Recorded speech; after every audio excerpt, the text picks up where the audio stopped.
సభలో పరిశుద్ధతలు వచ్చుకొని మాటలు మనం ధ్యానం చేసుకుందాం. ఈ రాత్రి మీ అందరికీ ప్రభువైన యేసుక్రీస్తు నామమున అందరూ వందనాలు. బైబిల్ గ్రంథంలో వచ్చి యెహోషువ గ్రంథము 7వ అధ్యాయము, యెహోషువ గ్రంథము 7వ అధ్యాయము 12వ వచనాన్ని చదువుకుందాం. కాబట్టి ఇశ్రాయేలీయులు శాపగ్రస్తులై తమ శత్రువుల ఎదుట నిలవలేక తమ శత్రువుల ఎదుట వెనుకకు తిరిగిరి. శాపగ్రస్తులైన వారు మీ మధ్య ఉండకుండా మీరు వారిని నిర్మూలం చేస్తేనే తప్ప నేను మీకు తోడై ఉండను. హల్లెలూయా, గట్టిగా హల్లెలూయా. ప్రియ దేవుని బిడ్డలారా, ఈ రాత్రికాల సమయంలో దేవుని వాక్యము మనకు అర్థమైతే మన జీవితాలు బాగుపడతాయి. దేవుని వాక్యము అర్థం కాకపోతే మన జీవితాలు వ్యర్థమైపోతాయి. ఇక్కడ మనం చదివిన లేఖన భాగమును మనం ధ్యానం చేస్తున్నప్పుడు ఈ యెహోషువ గ్రంథం 7వ అధ్యాయం అంతటికి ఎవరు కనపడతారంటే ఆకాను కనపడతాడు, పాపం కనపడింది. మన జీవితాలను చూసినప్పుడు మనలో ఏం కనపడుతుంది? ఎదుటివారు నన్ను చూసినప్పుడు, నిన్ను చూసినప్పుడు మనలో ఏం కనపడుతుంది? ఈ 7వ అధ్యాయం అంతా మీరు చదవండి. ఆకాను కనపడతాడు, ఆకాను పాపమే కనపడింది. ఈరోజు మనుషుల జీవితాలు వాళ్ళ బ్రతుకులేక చూస్తే కనిపించేది ఇదే. కానీ ఒప్పుకో, సరి చేసుకోవడానికి ఇష్టపడరు. సరి చేసుకోవడానికి ఇష్టపడకపోగా తిరుగుబాటు చేస్తారు. కాబట్టి రాత్రి మన జీవితాల్లో దేవుడు మాట్లాడుతున్నాడు. ఎవరితో? యెహోషువతో. దేని గురించి మాట్లాడుతున్నాడంటే పాపం గురించి మాట్లాడుతున్నాడు. అమ్మా, మన జీవితాల్లో ఏం ఉండకూడదంట? పాపం ఉండకూడదు. ఒక వ్యక్తిలో పాపం ఉంటే అతడు శత్రువులు ఎదుట ఏమవుతాడు? శత్రువులు ఎదుట ఓడిపోతాడు. ఇవాళ ఎలా ఉందంటే బోధ, అయ్యా మేము ఎట్లా ఉంటాం, మా బ్రతుకులు ఎట్లా ఉంటాం, మాకు ఏమొద్దు కానీ నువ్వు నాకు మాట చెప్పు. కానీ మేము శత్రువులు ఎదుట ఓడిపోయినా, మేము శాపం అనుభవించినా ఎట్లుండ బాధగా మా జోలికి రాకుండా ఏదో పై 4 మాటలు మట్టి గోడకి గచ్చకుండా కూసినట్టుగా చెప్పయ్యా అన్నట్టుగా ఉంటాయి. వాస్తవంగా అంటే ఉండది ఉన్నట్టుగా బోధించే దమ్ము, ధైర్యం కూడా ఉండాలి. మొదట ఎప్పుడైనా సరే ఒక మనుషుల మీద ఆధారపడితే అమ్మో వీళ్ళు పోతారేమో, వీళ్ళు ఇచ్చే 100 రూపాయలు పోయిద్దేమో అని చెప్పి భయపడతాడు. దేవుడి మీద ఆధారపడేవాడు నిర్మోహంగా మాట్లాడతాడు. దేవుడి స్తోత్రాలు. పోషించేది దేవుడు, నడిపించేది దేవుడు. కాబట్టి దేవుడు అంటాడు, నాయన నువ్వు మనుషుల్ని మధ్యలో మనసులో పెట్టుకొని వారికి నొప్పు తలకుండా బోధించావు అని చెప్పి నీ బోధ విన్న వారికి మేలు కలగల, నీకు మేలు కలగదు నాయన అని చెప్పి దేవుడు ఒకవేళ గద్దిస్తే. అందుకని దేవుడ ఈ రాత్రి మన జీవితాల్లో యెహోషువ దేవుడు మాట్లాడుతున్నాడు. ఇశ్రాయేలు ప్రజలు శత్రువులు ఎదుట నిలబడకోకుండా పారిపోయారు. ఒక మాట చెప్పాలంటే ఓడిపోయారు. వారు ఓడిపోవటానికి గల కారణం ఏంటి తెలుసా? వారు శత్రువులు ఎదుట నిలబడలేకపోవటానికి కారణం ఏంటి తెలుసా? ఒకటి, వారు శాపగ్రస్తులయ్యారు. ఏమయ్యారంటే ఈరోజండి మన జీవితాల్లో ఆ శాపం దేని వల్ల వచ్చిందంటే ఆజ్ఞ అతిక్రమించడం వల్ల వస్తుంది. ఏమల్ల? ఆజ్ఞ అతిక్రమించడం వల్ల వస్తుంది. ఈ ఆజ్ఞ అతిక్రమించే శాపం, ఆ శాపం ద్వారా శత్రువులు ఎదుట నిలబడలేరు.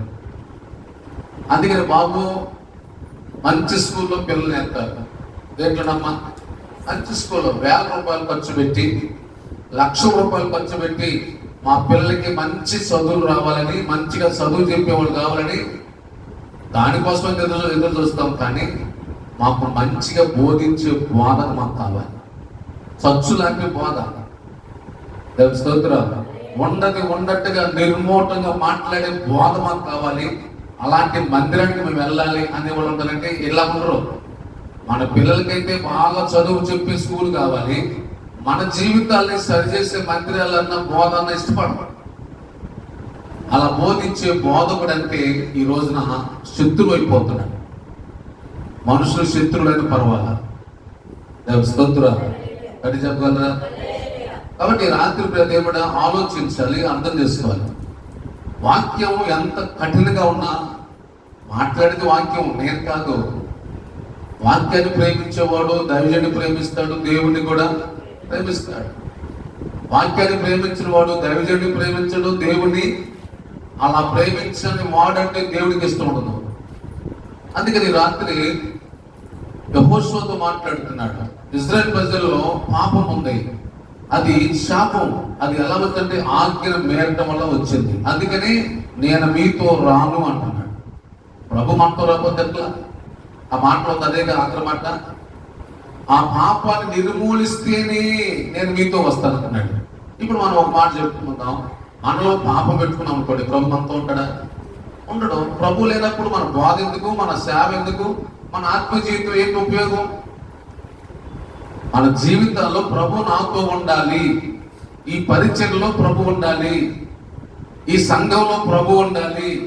అలహాలు పెట్టేవాళ్ళు లేకపోతే పర్వాలా, విభేదాలు పెట్టేవాళ్ళు లేకపోతే పర్వాలా, ప్రభు ఉంటే చాలు. హల్లెలూయా. మనకి ఎవరు అవసరం? ప్రభు అవసరం. ఇప్పుడు నీకెవరు అవసరం? ప్రభు అవసరం. నాకెవరు అవసరం? ప్రభు అవసరం. కాబట్టి మనందరికి ఎవరు అవసరం? ప్రభు అవసరం. ప్రభు మనతో లేకపోతే ఉపయోగం, మనం ఎంతమంది వచ్చి కూర్చున్నా, ఎన్ని పాటలు పాడినా ఉపయోగం ఉంది.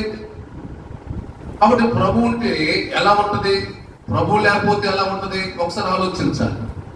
ఇప్పుడు యెహోషువ చెబుతున్నాడు, నేను కనుక మీతో రావాలంటే ఆ పాపాన్ని నిర్మూలించాలి అన్నాడు. పాపాన్ని ఇప్పుడు మనం గమనించాలి. మనలో ఉన్న పాపాన్ని ఎవరు నిర్మూలించాలి? మనమే. దేని ద్వారా? వాక్యం ద్వారా. మనలో ఎన్నో లోపాలు ఉంటాయి, మనుషులు కాబట్టి ఎన్నో లోపాలు ఉంటాయి. ఈ లోపాలన్నీ కూడా నీకు నీవే ఏం చేయాలి? నిర్మూలన చెయ్యాలి. ఒకవేళ పాపం నిర్మూలన చేయకపోతే ఆ పాపం నిన్ను నిర్మూలన చేస్తుంది. ఈరోజు చాలా మందికి అర్థం కావట్లా, నా పాపం ఏంటి, నా లోపం ఏంటి. ఏ రోజుకు ఆ రోజు వాక్యం వెలుగులో వాస్తవం. అంటే డాక్టర్ దగ్గరికి వెళ్తే మన రోగాన్ని చక్కగా చెప్పే డాక్టర్ దగ్గరికి వెళ్తామా? డబ్బులు తీసుకొని మన రోగం ఏంటో చెప్పకుండా డాక్టర్ దగ్గరికి వెళ్తామా? మన రోగం ఏంటో చక్కగా చెప్పే డాక్టర్ దగ్గరికి వెళ్తాం. కానీ వాక్యం అయితే అలా ఇష్టపడాం. ఈ రోజు నాతో ప్రభు మాట్లాడాడండి, నా లోపం ఎత్తి మాట్లాడాడండి, నా అవిధేయతలంటే ఈ రోజు మందిరానికి వెళ్తే చక్కగా వాక్యంతో నాతో మాట్లాడాడండి. అబ్బా, మాకు ఎంత చక్కటి వాక్యాన్ని దేవుడు మాకు అందిస్తున్నాడండి అని చెప్పి ఆనందించేవాళ్ళు లేరు. కానీ హాస్పిటల్కి వెళ్తే మాత్రం మన రోగం అయితే పోవాలి. శరీరానికి వచ్చే రోగం కంటే ఆత్మ పట్టిన రోగం వదిలించేవారు కావాలి. దేవుని స్తోత్రం. అంటే శరీరానికి ఎక్కువ ఖర్చు పెడుతున్నాం, కానీ ఆత్మ కొరకు అయితే దేవుని స్తోత్రం. మన ఆత్మకు పట్టిన రోగాన్ని వదిలించడానికైతే ఇది ఫ్రీ. కానీ మనమైతే శరీరానికైతే ఎంత ఖర్చు పెడతాం. దేవుని స్తోత్రం.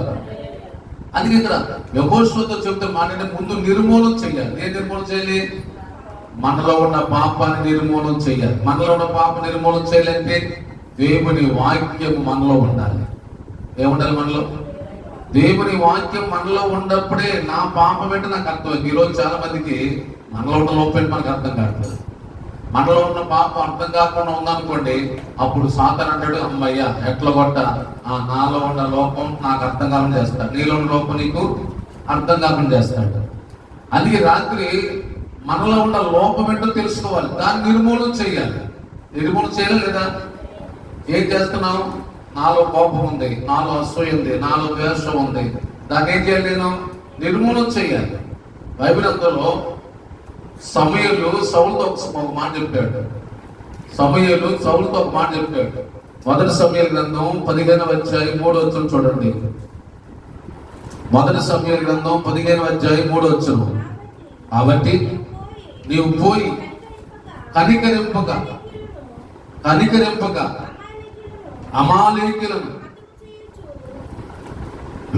అమాలేకీలను ఏం చేయాలంట? అమాలేకులంటే శత్రువు. పాపమే మనకు శత్రువు. పాపము పుట్టించేవాడే శత్రువు. పాపపు ఆలోచన పుట్టించేవాడే శత్రువు. ఎదుటి వారి గురించి చెడు మాట్లాడుకోవటం, ఎదుటి వారి గురించి చెడు ఆలోచన చేయటం, ఎదుటి వారిని దూషించటం అపవాది ప్రేరేపిస్తాడు. పలానా వాళ్ళని దూషించు, పలానా వాళ్ళని శపించు, పలానా వాళ్ళని తక్కువ చేసి మాట్లాడు. ఇలాంటివన్నీ కూడా అమాలేకీయులు. నువ్వు కనికరించకుండా, ఏమి జాలి పడుకోకుండా, ఏది తేడా లేకోకుండా ప్రతి దాన్ని కూడా నిర్మూలన చెయ్యి. ఏం చేయమన్నాడు? నిర్మూలన చేయమన్నాడు. సమూయేలు చెప్పాడు సౌలుతో. అయితే సమూయేలు చెప్పిన దానికి సౌలు ఏం చేశాడు? కొన్నిటిని నిర్మూలన చేశాడు, కొన్నిటిని నిర్మూలన చేయాలి. హల్లెలూయా. మనం కూడా ఏం చేస్తామంటే కొన్ని నిర్మూలన చేస్తాం, కొన్ని నిర్మూలన చేయాలి. పాప విషయంలో కనికరం ఉండకూడదండి. పాప విషయంలో కనికరం ఉండకూడదు. ఏ పాపం అయితే నీలో ఉంటుందో, నాలో ఉంటుందో, దానివల్ల మనకి ఎంత నష్టమో అది మనం తెలుసుకోవాలి. అందుకని ఎక్కడైతే పాపాన్ని నిర్మూలిస్తారో ఆ వ్యక్తి హృదయంలో దేవుని ఆత్మ ఉంటుంది. దేవుని స్తోత్రం. దేవుని ఆత్మ ఉన్నప్పుడు ప్రభు నీతో ఉంటాడు. ఒక వ్యక్తిలో పాపం ఉంటే ఆ వ్యక్తితో ప్రభు ఉండడు. అందుకే రాత్రి మన జీవితంలో మనము ఆలోచించగలిగితే కనికరించుకోకుండా జాలని పడకూడదు. పాప విషయంలో జాలి పడకూడదండి. పాప విషయంలో జాలి పడకూడదు. మనలో ఉన్న లోపాల విషయంలో జాలి పడకూడదు. అందుకని నా వరకు నేను ఎంతవరకు వాటిని నిర్మూలన చేశాను. ఏ నిర్మూలన చేయాలి? మనలో ఉన్న లోపాలు. నేను ఓటమి పాలు ఉండడానికి, నేను ఓటమి పాలు చేసేది ఎవరు తెలుసా? మనలో ఉన్న పాపమే. నేను శత్రువు ఎదురు నిలబడకుండా చేసేది ఎవరు తెలుసా? పాపమే. సమాజంలో నీకు అవమానం జరిగేదని చేసేది ఎవరు తెలుసా? పాపమే.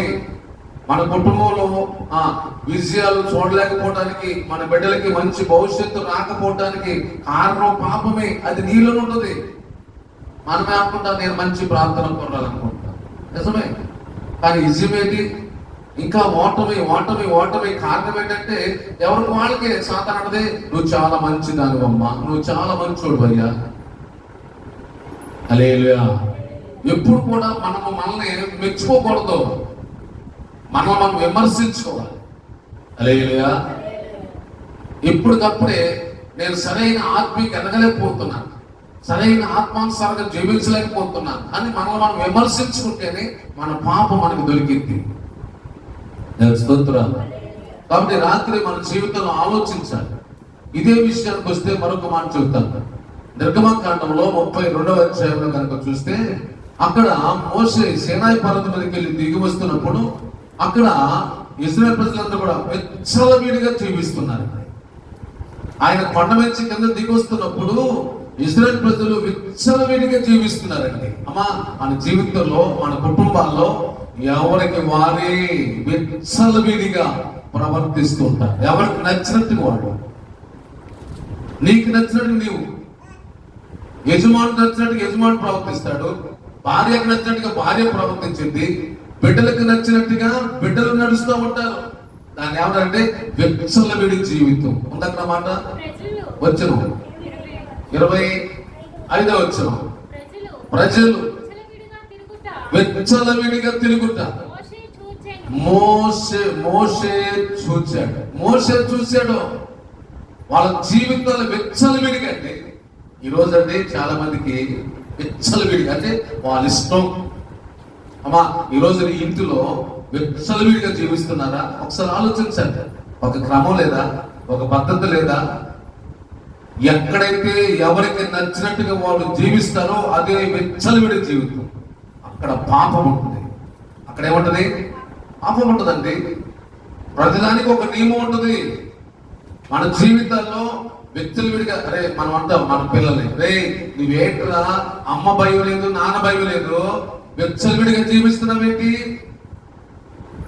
ఈరోజు సేవకుడు భయం ఉందా మీకు? అమ్మో ఈ వారం మందిరానికి వెళ్ళలేదు, సేవకుడు అని అంటాడు, భయం ఉందా? లేదు. అంటే అటువంటి నీలో విచ్చలవిడి జీవితం ఉంది. ఇంట్లో నీకు ఎవరికి భయపడవు. అరే మందిరానికి వెళ్ళకపోతే సేవకుడు అని అంటాడేమో, భయం ఉందా? లేదు. అంటే అర్థం ఏంటి? విచ్చలవిడి జీవితం. అంటే అక్కడ ఏముంది? పాపం ఉంది. అప్పుడు మోషే అంటాడు, ఈ విచ్చలవిడి జీవితాన్ని చంపకపోతే, అప్పుడు అక్కడ నుండి మాట్లాడతాడు, ప్రజలందరితో మాట్లాడతారు, లేవిగారా, అయ్యో మీరందరూ కూడా యెహోవా పక్షంగా ఎవరైతే ఉంటారో వారందరూ పక్క రమ్మంటే లేవీలు గోత్రం వారందరూ పక్క వచ్చేసారు. ఆ ఇశ్రాయేలు ప్రజల నుండి లేవీ గోత్రం వారు ఒక పక్కకు వచ్చేసారండి.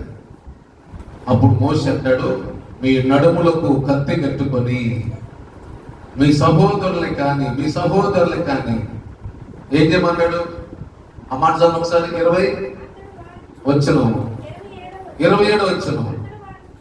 అతడు వారిని చూచి, మీలో ప్రతివాడును తన కత్తిని తన నడుముకు కట్టుకొని పాలెములో ద్వారమునకు వెళ్ళుచు ప్రతివాడు తన సహోదరుని, ప్రతివాడు తన చెలికాని, ప్రతివాడు తన పొరుగు వారిని ఏం చేయాలంట? ఏం చేయాలంట? చంపడం అంటే ఏంటి? పాపాన్ని చంపాలి. నడుముకు కత్తి కట్టుకొని, నడుము అంటే ఏంటి? స్థిరమైన మనస్సు. ఏంటంట? కొంతమందికి చంచలమైన మనసు ఉంటుంది. చంపేవాడు అంటే పాపాన్ని ఖచ్చితంగా చంపగలిగేవాడు మొదట స్థిరమైన మనసు కలిగి ఉండాలి.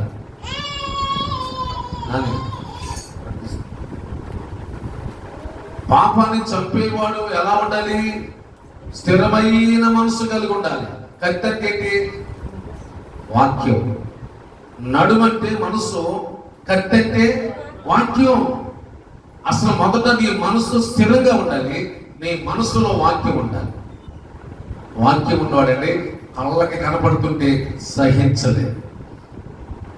నాకుండా అలవాటు అంటే మందిరానికి సరిగా రాకపోయినా, ఒక పద్ధతిగా నడవకపోతే నాకు అసలు ఇష్టమే ఉండదు. అందుకే అమ్మ నరుకుడే నరుకుదన్నమాట. ఎందుకంటే మన మనసు స్థిరపరచుకున్న తర్వాత దేవుడి కొరకే బ్రతకాలనుకున్నప్పుడు ఎదుట చిన్న తప్పు కనపడి సహించలేదు. కొంతమంది ఉంటారు, పిల్లలు నాశనం అయిపోతున్న అలా చూస్తూ ఉంటారు. పిల్లలు గద్దించలేదు. ముందుని గద్దించే దమ్ము నీకు ఉండాలి. గద్దించడం నీకు లేనప్పుడు నీ పిల్లలు ఏం గద్దించలేవు. నువ్వు సరిగా ఉంటే నువ్వు గద్దిస్తావు. ఏంట్రా నువ్వు నెలకు 1,00,000 రూపాయలు సంపాదించాక గద్దించే దమ్ము నీకు ఉండాలి. దమ్ము అంటే నువ్వు సరిగా నడవాలి. నీ నడక సరిగా నప్పుడు ఎవరు గద్దిస్తావు? దావీదంటే బెత్షెబతో పాపం చేశాడు. ఏం చేశాడు? బెత్షెబతో పాపం చేస్తే తన కన్న కొడుకి తన సహోదరుడితో పాపం చేస్తే తలకాయతో పట్టుకెళ్ళిపోయాడు. లేదుగా కొడుకుని గద్దించే దమ్ము లేదు దావీదు దగ్గర. ఈరోజు మన జీవితంలో ఆ దమ్ము నీకు ఉండాలి. ఆ దమ్ము లేనప్పుడు ఎవరు చెప్పలేవు. దేవుడు చెప్పాడు, మోషేతో చెప్పాడు. మోషే అన్నాడు, లేవీలందరూ పక్కొచ్చారు అన్నారు, మీరు నడుములకు కత్తి కట్టుకోండి, పాళెంలోకి వెళ్ళండి. ఎవడైనా సరే సహోదరి లేకపోతే పొరుగువారి ఎవరైనా సరే తప్పు చెప్తే మీరేం చేయమన్నాడు? చంపమన్నాడు. అంటే గద్దించమన్నాడు. పాపాన్ని చంపమన్నాడు. పాపాన్ని చంపే దమ్ము మొదట తల్లిదండ్రులకు మనకు ఉండాలి. హల్లెలూయా. మనమే సరైన నడకను నడకపోతే ఎవరు చెప్పగలుగుతాం? ఎవరు గద్దిస్తాం? ఈరోజు మన జీవితంలో ఎందుకు గద్దించలేకపోతున్నాం? సంఘంలో 10 మంది ఉంటారు. 10 మందిని గద్దించే దమ్ము దైవజనులకు ఉండాలి. అంతేగాని అమ్మో వాళ్ళు 100 రూపాయలు కానికెత్తారు, అమ్మో వీళ్ళు 1000 రూపాయలు కానికెత్తారు అని చెప్పి మనుషులను చూసి అనుకోండి, ఎవడు గద్దించలేడు. హల్లెలూయా. నిర్మోటంగా నీ బిడ్డల్ని గద్దించే దమ్ము నీకు ఉండాలి. భర్తని గద్దించి నువ్వు గద్దించాలి. ఎందుకు గద్దించలేకపోతున్నావు? నీలో సరే దమ్ము లేదు. భార్యను గద్దించలేకపోతున్నావు. ఎందుకు గద్దించలేకపోతున్నావు? ఆలోచించాలి. మోషే చెప్పాడు, ప్రతి వారు కూడా పొరుగువాడైనా సరే తన సహోదరుని సరే ఏం చేయమన్నాడు? పాపాన్ని చంపండి. నిజంగా నీ బిడ్డలు ప్రేమిస్తే నీ బిడ్డల్ని గద్దిస్తావు. గద్దించేది ఎవరు తెలుసా? పాపాన్ని గద్దిస్తావు. పాపాన్ని చంపావంటే నీ పిల్లలు క్షేమాన్ని కోరిన వాళ్ళు ఉంటారు. వాళ్ళ పాపాన్ని చంపలేదనుకోండి, రేపు రోజున ఆ పాపం వాడిని చంపింది. అప్పుడు అంటారు, అమ్మా నువ్వు ప్రాంతానికి వెళ్తావు, ఏ రోజు నన్ను గద్దించలేదమ్మా. ఎవరంటారు? మన పిల్లలే అంటారు. నిర్మోటంగా మనము దేవుని వాక్యం మనలో ఉండాలి. నిబ్బరమైన మనస్సు కలిగి ఉండాలి. అప్పుడే నువ్వు ఏదైనా చెప్పగలుగుతావు నీ బిడ్డలకి. దేవుని స్తోత్రం. ఇప్పుడు యెహోషువతో దేవుడు చెప్పాడు, పాపాన్ని నిర్మూలన చేయండి. ఏం చేయమన్నాడు? కానీ ఈ రోజు ఎలా ఉందంటే పాపాన్ని దాచిపెట్టేవాళ్ళు ఎక్కువయ్యారు. దేవుని స్తోత్రం. పాపాన్ని ఎప్పుడు దాయకూడదంటే పాపమును చంపాలి. అందుకే రాత్రి మన జీవితంలో మోషే అలాగ చెప్తే వాళ్ళంట ప్రతి ఒక్కరు కూడా వెళ్ళి ఏం చెప్పారంట? పాపమును చంపారు. ఈరోజు మన జీవితంలో పాపాన్ని చంపకపోతే దేవుడు మనకు తోడుగా ఉన్నాడు. సౌలు అమాలేకుల్ని చంపలేదండి, అమాలేకుల్ని చంపల. ఆఖరికి దేవుడు చెప్పింది సౌలు చేయకపోవటం వల్ల తన రాజ్యరికం నుంచి దేవుడు అతన్ని తొలగించేశాడు. దేవుడు ఆయన్ని తొలగించేశాడు. నీ స్థానాన్ని దేవుడు తీసేస్తాడు.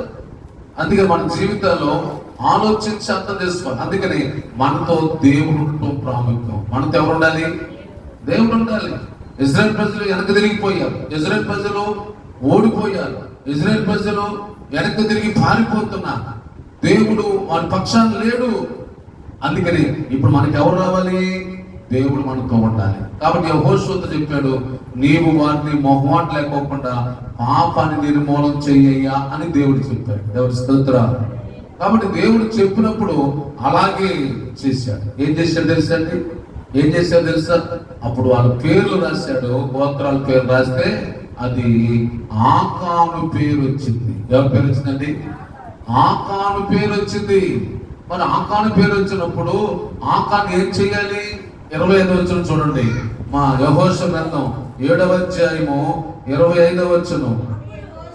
యెహోషువ, నీ వేళ మమ్మను బాధపరిచితివి, నేడు యెహోవా నిన్ను బాధపరచుననగా. ఇక్కడ చూడండి, యెహోషువ ఆకానుతో నీ వేళ మమ్మల్ని బాధపరిచావు, నీ వేళ మమ్మల్ని బాధపరచవయ్యా. ఇప్పుడు నీ వల్ల ఎంత అవమానం వచ్చింది. అందుకని బైబిల్ అందులో మాట ఉంది, పాపం వల్ల ప్రజలకు అవమానం వస్తుంది. అమ్మా, ఏమొస్తుంది? పాపం వల్ల ప్రజలకి అవమానం వచ్చింది. పాపం వల్ల కుటుంబానికి అవమానం వస్తుంది. యేసు ప్రభువు అంటే పాపాన్ని సహించేవాడు కాదు. ఇప్పుడు యెహోషువతో చెప్పినప్పుడు యెహోషువ ఏం చేశాడంటే, ఆకాన్లో పాపం ఉంది. ఆకాన్లో ఏముంది? పాపం ఉంది. ఇప్పుడు యెహోషువ ఆకాన్ నీ వేళ మమ్మల్ని బాధపరచావయ్యా అని చెప్పి, నేడు యెహోవా నిన్ను బాధపరచుననగా ఇశ్రాయేలీయులందరూ, ఇక చూడండి, ఇశ్రాయేలీయులందరూ రాళ్లతో వాణిని. ఇప్పుడు ఏం చెప్పారు వాళ్ళందరూ? పాపాన్ని చెప్పారు. అమ్మా, మన జీవితాల్లో పాపాన్ని నువ్వు చంపకపోతే పాపాన్ని తప్పింది. ఇప్పుడు ఇంట్లో పాము వచ్చిందంటే పామును చంపకపోతే సరే ఏదో మూలకెళ్ళిందిలే అని వదిలేసేద్దామా? పామును చంపకపోతే పాము ఆ ఇంట్లో ఉండవాలని చెప్తారు. పాము కంటే మొహమాటం ఉండదు, పాపానికి కూడా మొహమాటం ఉండదు. ఏ వ్యక్తిలో పాపం ఉంటుందో ఆ పాపం ఏదో ఒక రోజున వారిని కాటేయక మానదు. హల్లెలూయా. మనం అనుకుంటాము పాపం ఏదో పక్కన ఉంటుంది అనుకుంటాం, అది ఏ రోజు నీ సంపాలో చూస్తుంది. అంత నాకెందుకు? యెహోషువ అన్నాడు, ఇదిగో ఆకానా, ఎందుకు పాపం చేశావు? నీలో పాపం ఉంది కాబట్టి మేము నిన్ను చంపాలి. మొహమాటం లేకుండా ఇజ్రాయేల్ ప్రజలందరూ కలిసి ఆకోరు లోయలోకి ఆకాను భార్యని, ఆకాను పిల్లల్ని అందరినీ ఆకోరు లోయలోకి తీసుకెళ్లారు. వారేమో పాపం చేసిన లోయలో ఉన్నారు, ఇజ్రాయేల్ ప్రజలకు చుట్టూతో పడ్డారు. రాళ్ళు తీసుకొని ఎవరు చంపారు తెలుసా? పాపమును చంపారు. అమ్మా, ఎవరు చంపారు? ఈరోజు నీలో ఉన్న పాపం ఏంటో తెలుస్తుందా? నీలో ఉన్న పాపాన్ని నువ్వు చూసి సర్లే ఉంటే ఉందని అనుకుంటున్నావా? ఒక రోజున అది క్యాన్సర్ కంటే భయంకరమైనది. పాము కాటుకి ఏమన్నా మందు ఉండదేమో కానీ పాపం కాటేస్తే దానికి మరలా ముందే లేదండి. అందుకని అసలు ఈ రోజున నీలో పాపం ఉంది అన్న విషయాన్ని వాక్యం ద్వారా బోధించే బోధనకి అవసరం నానే కదా తీసుకెళ్ళి కనబడుతుంది. ఈ రోజు నీలో ఉన్న పాపాన్ని, అదిగో నీలో ఉన్న లోపాన్ని ఎత్తి చూపించే బోధ ఎక్కడ ఉంది వాళ్ళ. ఎంతసేపటికి అమ్మా ప్రభుని దీవించిన కాక, అబ్బా నువ్వు చక్కనైన భోజనం పెట్టావమ్మా, అబ్బా నేను చక్కగా ఆనందించావమ్మా, అబ్బా నేను చక్కగా ప్రేమిస్తున్నావమ్మా, అబ్బా నీలాంటి అదేనా మనకు కావాల్సింది.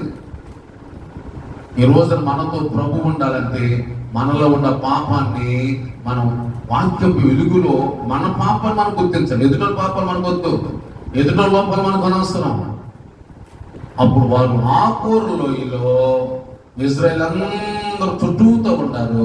అప్పుడు ఆకానుని రాళ్లతో కొట్టి అది ఏం చెప్పారు? పాపాన్ని చంపారు. ఈరోజు మన జీవితాల్లో మనలో ఉన్న పాపం ఏంటో తెలుసుకోవాలి. వాక్యానికి విరుద్ధంగా మనలో ఏముందో తెలుసుకోవాలి.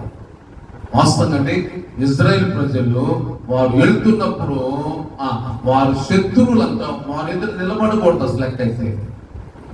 కానీ ఈ రోజున ఎందుకు ఓడిపోతున్నాం, ఎందుకు ఓటమి పాలవుతున్నాం?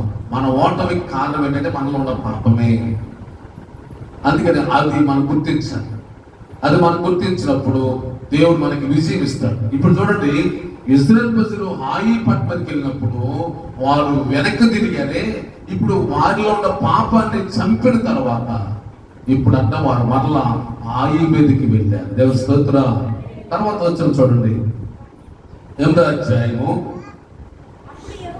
అప్పుడు యెహోవా కోపోద్రేకము విడిచిన వాడే మళ్ళుకొనెను. తర్వాత 8వ అధ్యాయంలో మరియు యెహోవా యెహోషువతో ఇట్లా నేను భయపడకము, జడియకము, యుద్ధ సన్నద్ధులైన వారందరూ ఇప్పుడు వెళ్ళండి, హాయి మీదకి వెళ్ళు, ఇప్పుడు వెళ్ళు హాయి మీదకి. పాపాన్ని చంపేశారు కదా అమ్మా. ఏం చెప్పారు? మనలో ఉన్న పాపాన్ని చంపుతున్నామా?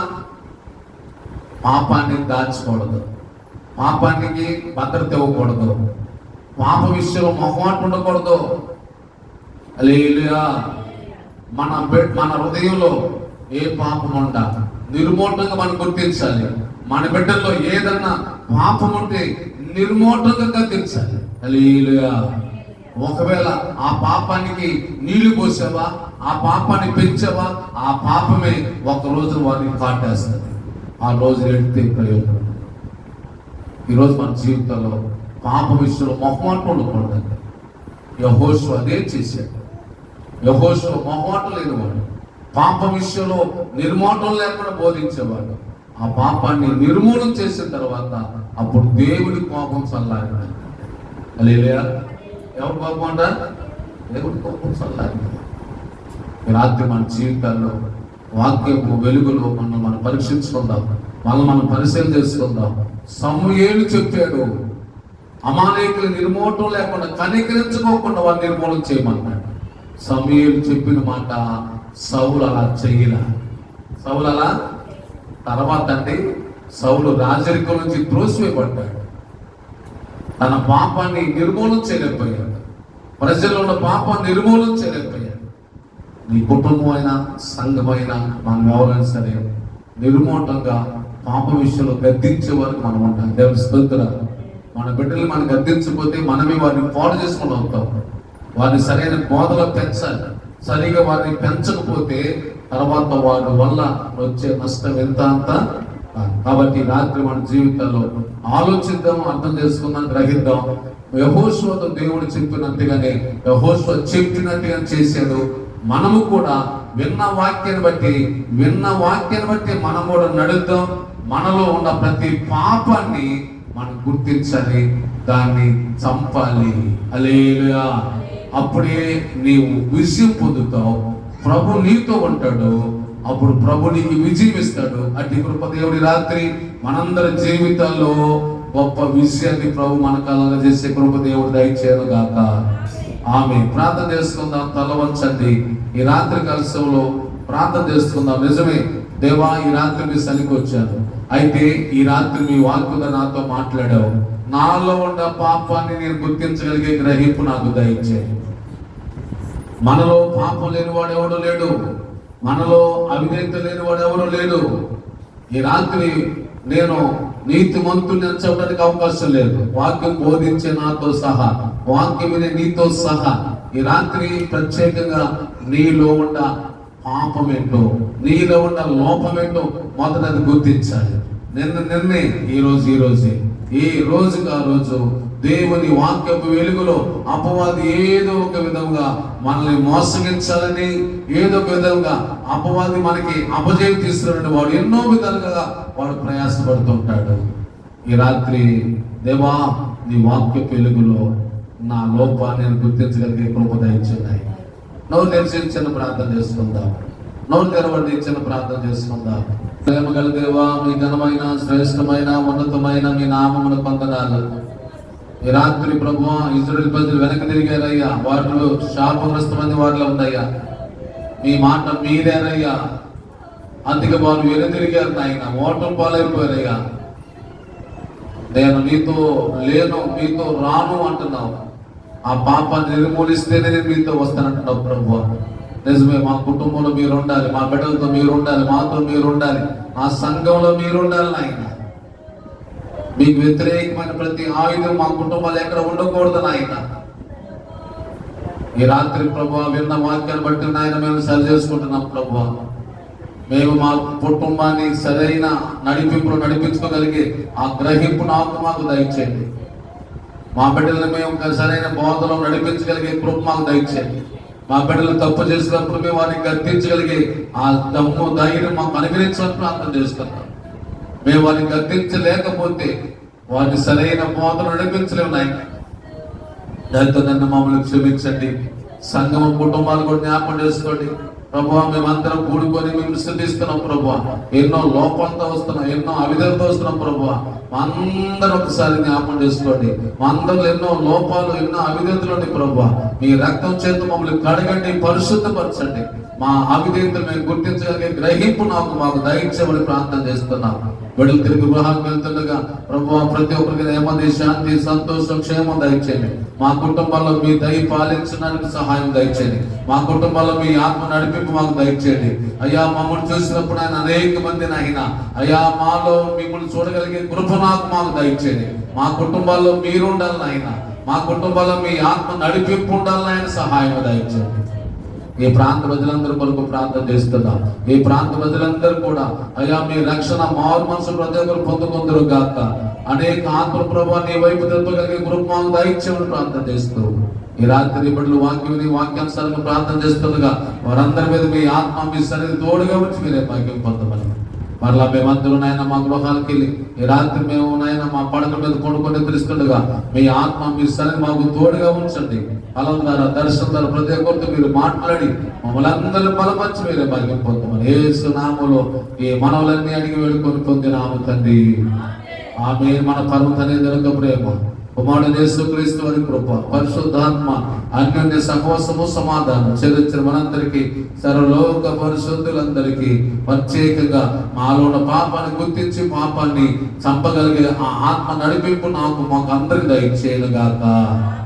ఆమె యేసు రక్తమే జయం, శ్రీ రక్తమే జయం, ప్రవేశ నామమునకి సంపూర్ణ జయం కలుగును గాక. ఆమె హల్లెలూయా. మీ అందరికి వందనాలు. మా ఆరాధన కార్యక్రమంలో ప్రతి ఆదివారం ఉదయం 6 గంటలకు జరుగును, ప్రతి బుధవారం రాత్రి 7:30 జరుగును, ప్రతి శుక్రవారం రాత్రి 7:30 జరుగును, ప్రతి శనివారం రాత్రి 7:30 జరుగును, ప్రతి నెల 2వ శనివారం సంస్కార ఆరాధన జరుగును రాత్రి 8 గంటలకు. ఈ వర్తమానం కనుక మీకు నచ్చినట్లయితే లైక్ చేయండి, షేర్ చేయండి, కామెంట్ చేయండి. సబ్స్క్రైబ్ చేసుకోవడం మాత్రం మర్చిపోవద్దు. పక్కనే ఉన్న గంట సింబల్ని కొట్టడం ద్వారా మీకు మరిన్ని నూతనమైన సందేశాలు వస్తాయి. దాని ద్వారా మీరు ఆత్మీయంగా బలపడతారు. Thanks for watching this video.